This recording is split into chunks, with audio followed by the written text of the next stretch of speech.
Listen up. There's a list running through your mind right this second. Tasks you're 100% aware of. If you executed them daily with zero excuses, in half a year, you wouldn't even recognize your own reflection. Better body, fatter wallet, real influence, actual inner calm. But here's the problem: you're not executing. You're just lying there, eyes locked on the ceiling, thumb scrolling through garbage, making deals with yourself. Alright, just 5 more minutes.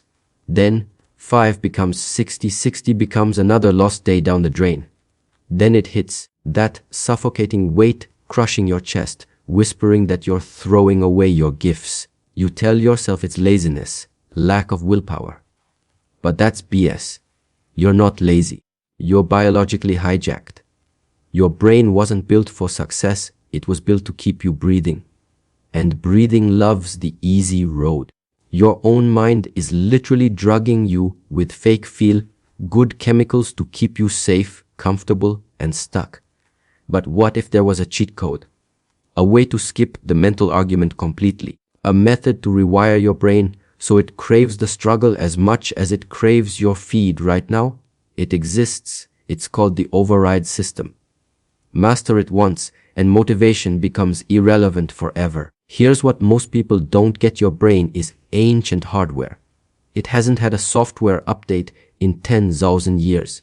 It doesn't care about your dreams. It cares about survival. And to survive, you conserve energy. So when you try something hard, build a business, hit a PR, write that script, your brain sees danger. It pumps stress hormones, creates mental static. This isn't you being soft. This is evolution hitting the brakes. That's why just push harder fails. You're wrestling millions of years of biology with a feeling that lasts 20 minutes. You'll lose every time. And modern life, it's designed to exploit this weakness. Everything is frictionless now. Food appears, content is endless, likes come instantly. You're drowning in fake rewards. Your brain expects prizes without any pain.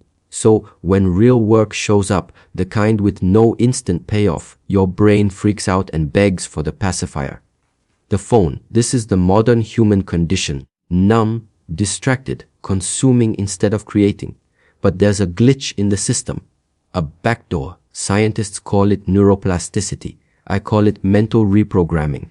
You're going to reverse the wiring. You're going to teach your brain that effort is safety and comfort is danger. Because the truth, comfort as danger. It's the slow poison that kills your soul. If you're still watching, you feel it. That itch under your skin. You know if nothing changes, you'll die, full of what ifs. So how do we flip it? How do we make the brain want the fire? Step 1, go dark. You can't crave hard things while stuffed with junk pleasure. Imagine someone who only eats dessert. Offer them a salad and they'll gag. Your brain is that person. The internet is the dessert. Before anything else, you need to reset your dopamine baseline. Cut the garbage. No music on every walk. No videos during meals. No scrolling before sleep. Sit in the silence. Let the boredom burn. When you remove the noise, your brain panics. It craves stimulation. But if you refuse the cheap hits, no feeds, no adult content, no processed sugar, eventually your brain gets so hungry that work becomes exciting. This is the secret of high performers. They're not more disciplined. They just removed all the easy exits. When you're starving, even plain rice tastes amazing. When you're dopamine depleted, writing feels like a rush. Ask yourself, what's your drug? Gaming? Endless YouTube? Gossip? News binges? Find it. Kill it. This isn't about being miserable. It's about resource management. Your attention is limited fuel. Stop wasting it on things that give nothing back. Once the noise is gone, you'll feel something strange, restless energy. Good. That's rocket fuel. Now we light the match. Here's how procrastination works. You get the thought, I should work out. Instantly, another voice fires back. Now you're tired. Do it tomorrow. That gap between the thought and the action. That's the kill zone. Stay there too long and the excuses multiply. Your brain will lawyer you into staying comfortable. And because you're smart, you'll believe it. The override system destroys that gap. New rule 3-second window. The moment a necessary action enters your mind, you have 3 seconds to move your body toward it, not 3 minutes. 3 seconds. Wait longer and fear wakes up. But move instantly. You bypass the defense system before it loads. Let's say you need to write. Thought appears. 3, 2, 1. Stand up. Walk to desk. Open laptop. You're moving faster than your feelings. Motion creates emotion, not the other way around. Action generates the dopamine. When you use the 3-second rule, you're telling your brain, we don't negotiate. That lazy voice, it's a hostage taker. Every time you override it, you're rewiring yourself. You're strengthening the boss part of your brain and shrinking the scared child. It'll hurt at first. Your brain will scream. Ignore it. Move. This is how you build self-respect. Confidence is keeping promises to yourself. Every countdown and execution proves you're in control. Now, let's go philosophical. Why do you avoid hard things? Because they hurt. They're boring. They stress you out. But what if pain wasn't a red light? What if pain was proof you're doing it right? Average people think, this is hard, I shouldn't do it. Elite performers think, this is harta, I'm growing. This is mental alchemy. You need to brainwash yourself into loving friction. Think about lifting. When your muscles scream, you don't call 911. You smile. You chase that burn. You know the damage is building strength. You've successfully reframed physical pain as positive. Now do that with everything. When you sit to work and hit that wall of resistance, that fog, that urge to scroll, that's your rep. That's the weight. If it were easy, everyone would do it. The brain learns through repetition. Start telling yourself, I love this grind. This is where I level up. Eventually, you'll trick the biology. Goggins calls it collusing the mind. Jung called it integrating the shadow. You take what you fear and make it home. When you're doing something hard, say it out loud. This is what separates me. Because it does. Look around. Most people are weak. They can't sit still. They can't focus for 10 minutes. They collapse at the first obstacle. By enduring the friction, you enter the top 1%. The pain is the bouncer. It keeps the fake ones out. So when pain shows up, don't run. Lean in. Smile. That all you got. This shift in mindset is the override. Stop looking for shortcuts. Start looking for the steepest climb. The view from the top is worth it. And the only way up is through hell. Habits are strong, but identity is everything. You'll never do hard things consistently if you see yourself as a lazy person trying to change. That's conflict. Identity always wins. If you believe you're lazy, you'll sabotage yourself to stay consistent with that label. To hack your brain permanently, kill the old you. Become someone else. You're not trying to work. You are a machine, an operator, a builder. Delete victim language. I'm trying. I'm struggling. It's hard for me. Replace it. I require. I execute. I am. When you wake up, don't ask what you feel like doing. Feelings don't matter. Orders matter. Does a soldier ask if he feels like going to war? Does an athlete ask if she feels like training? No.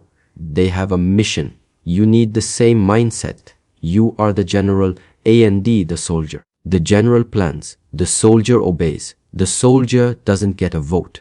This detachment is freedom. No emotional debate. You don't decide to work out. The decision was already made. You just execute. That's flow. That's mastery. Pure action. Zero doubt. To lock this in, use triggers. Wear the same headphones when you work. That's your signal. When they're on, you're in machine mode. No browsing. No chatting. Work only. Same hoodie at the gym. That's your armor. Train your brain like Pavlov's dog. Yeah, I said it. The animal part of your brain is a dog. It needs a master. Be the master. We talked about cutting cheap dopamine. Now let's talk about the premium stuff. Scrolling gives you hollow dopamine. It fades instantly and leaves you anxious. But finishing a hard task, that's different. That's serotonin. That's pride. That's deep satisfaction that stays. The override system isn't about being miserable. It's about trading fake pleasure for real satisfaction. Learn to crave the aftermath. Don't focus on the cold shower or the blank page. Focus on how you'll feel 10 minutes after it's done. Visualize that walk to your car after crushing a workout. You feel unstoppable. Visualize closing your laptop after 4 hours deep in the zone. You feel earned rest. That feeling beats any drug. It's competence. Train your brain to chase it. Here's the loop. Trigger, override. Action, reward. Repeat this enough, and your brain connects hard things with peace. Eventually, you'll feel wrong when you're not doing hard things. You'll feel off balance on rest days. People will call you obsessed. They'll say you're a workaholic. They won't get it. They think you're suffering. They don't realize you're the only one having fun. Because there's no fun in mediocrity. There's no joy in wasted potential. Only a quiet hum of misery. Real joy comes from effort. Let's go darker. Why does any of this matter? Why not just coast? Be average. Live easy. Because you know you're capable of more. Peterson and Jung both said it. A harmless man isn't good. He's just weak. A good man is dangerous but controlled. Doing hard things makes you dangerous. It gives you power. When you override your brain, you prove you're not a slave. If you can't control what you eat, you're a slave. If you can't control your attention, you're a slave. If you can't do what you say you'll do, you're a slave. And slaves aren't happy. The real goal. Sovereignty. Becoming king of your internal kingdom. Right now, there's a war inside you. Higher self versus lower self. The lower self uses fear, fatigue, distraction to keep you small. The higher self wants you to burn bright. Every time you choose the hard path, you feed the higher self. You arm it. You give it territory. Do this enough days in a row, and the lower self shrinks. It loses its voice. It never dies. The shadow is always there, but it's no longer in charge. It becomes the servant. Picture yourself 5 years from now. If you apply this system daily, imagine that person's skills, body, bank account, calmness, authority. That person is waiting for you to stop negotiating. That person is screaming at you. 3, 2, 1. You now have the blueprint. You understand the biological trap. You know comfort is a cage. You have the 3-second weapon. You know how to turn pain into power. But knowledge isn't power. Execution is power. This video is about to end. When it does, silence will fill the room. Your brain will try to serve you another video. It'll try to keep you sedated. Don't let it. The second this screen goes black, pick any hard thing you've been avoiding and attack it. Not tomorrow, right now. Use the fire you feel. Use the anger. Use the hope. Override the system. If this hit you, know this: I can't show everything publicly. There are videos I can't post without getting censored or demonetized. The algorithm buries the most powerful stuff. That content leaves behind the join button. If you're still here, you're different. Subscribe if you haven't. But if you want the forbidden material, hit join and enter the architect tier. You'll unlock exclusive uncensored content that goes into the deepest psychology. Elite manipulation tactics, shadow work that tears you apart to rebuild you, and the hidden philosophy that runs the world. Most won't join.